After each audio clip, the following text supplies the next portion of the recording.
Well, this is going to be a short one. Hello everyone, Caddy here, and today I'll be reviewing Micro Machines World Series on PS4. Who remembers Micro Machines? I'm not sure how big the toys are nowadays, but the games were my jam when I was younger. I still remember playing the demo of Micro Machines V3 more times than I could mentally count to without getting lost, and Micro Machines 2 on the Geni Drive, that's Mega Drive and Genesis smushed together because the different regional names are fucking silly, is in my opinion the best one. Tons of modes, tons of players, tons of vehicles with different driving styles that can make some of the most hilariously boring or insanely fast and uncontrollable action you'll ever play. And once I heard a new Micro Machines game was coming out for the PS4 of all things, I was on it like Gromit. I even revisited the full version I now own of V3 to get me more pumped for this game, and then once World Series finished installing, fuck, I wasted my money, didn't I? This is not one of the worst games I've ever played, but it's probably the single most pointless I've ever played. The level of disappointment I felt while playing it was astronomical, and that's even after playing it with my family in local multiplayer as well as single player. Why is this though? The game doesn't look that bad, surely. At its core, it's the classic top-down tabletop household appliance kart racer. But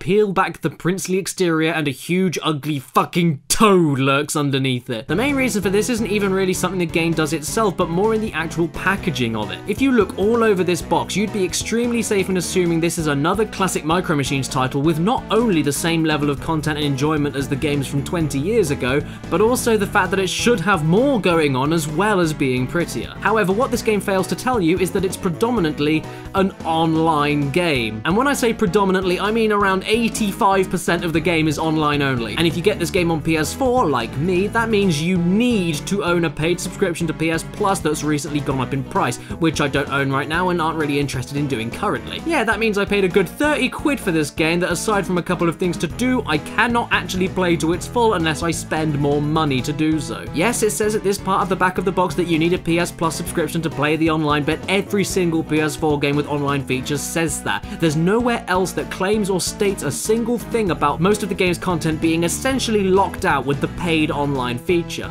And that is complete fucking bullshit, because out of the starting gate I wasted my damn money once I began the game and realised I could barely click on any game mode in the main menu without being sent off to the payment screen for PS Plus. I've got nothing against PS Plus at all, it's a great service and does more for you than just online play. I just can't justify the payment of it since I rarely play online and haven't got the time for all the free games nowadays. But for this game to not state clearly that it's a predominantly online game is the most egregious sin it committed, because if, like me, you aren't interested in doing that and just wanted to play another Micro Machines game, the single and local multiplayer options are pathetic. On face value, the gameplay is just like any other Micro Machines title, but just in very pretty HD, which is nice, but there's nothing going on other than the constant online skirmishing if that's your thing. Single player is a disgrace. All you can do is create single races or battle matches over and over again until you're bored. That's it. Local multiplayer with my girlfriend Caddicarus and her eldest daughter Chloe was a blast, but only for a few minutes once you realise that you might as well just play the previous games because there's so many more things to do, more cars, more gameplay styles, tournament options. This is more bare bones than games released over 20 years ago. What's going on here? Even battling, it's fun I guess, but look at it. You're stuck in the exact same square or circular arena with barely any terrain differences, and even if you're on a slightly raised level of the stage, you can still attack other players and other players can still attack you if you're a level below or above them. So much like the rest of the game, it's just pointless. The game still plays well though, and none of the offline content would be too awful if you,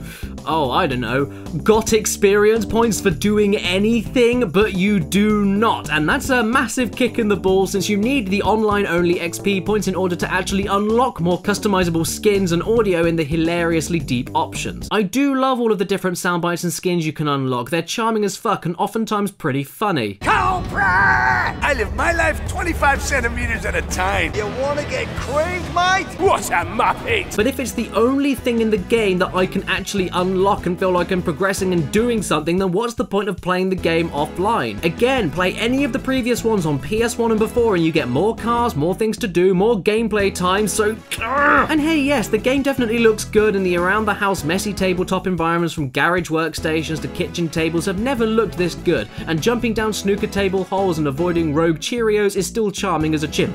But saying that, the game runs at 30 FPS, which isn't a massive problem, but it's still a fucking joke. I am not a frame rate snob in any sense of the word, word, I'm perfectly fine with 30 FPS games as long as it's consistent and understandable. Uncharted Lost Legacy, I mean, just look at it. I can understand this, and the game runs smoothly anyway, so I don't mind. But this game, there's barely any cars to pick from and barely any tracks to race on for a game this recent. But it still needs to run at 30, and I don't understand why. It even says on the box that it's PS4 Pro enhanced, but I was given no options within the menus to swap the graphical quality for higher frame rates or anything like that. And again, I honestly can't see why. It looks good, but it's not that good at all, and there's barely any content in here. This doesn't ruin the game at all, like I said, it still plays fine, but I just don't understand it. And that's my entire mental opinion towards this game. I don't understand it. And with all of that, I conclude that this is far from the worst thing I've ever played. The gameplay of World Series is still fun, local multiplayer can be a quick laugh, and it looks alright, but the package as a whole is too expensive, it's completely aimless and vindictive with how it vividly doesn't tell you at all how it's basically an online game with single player bonuses, or at least mentions that all the content and unlockables to further your experience are earned online only. And you know what, even if it was sold to me as an online only game with no local stuff whatsoever,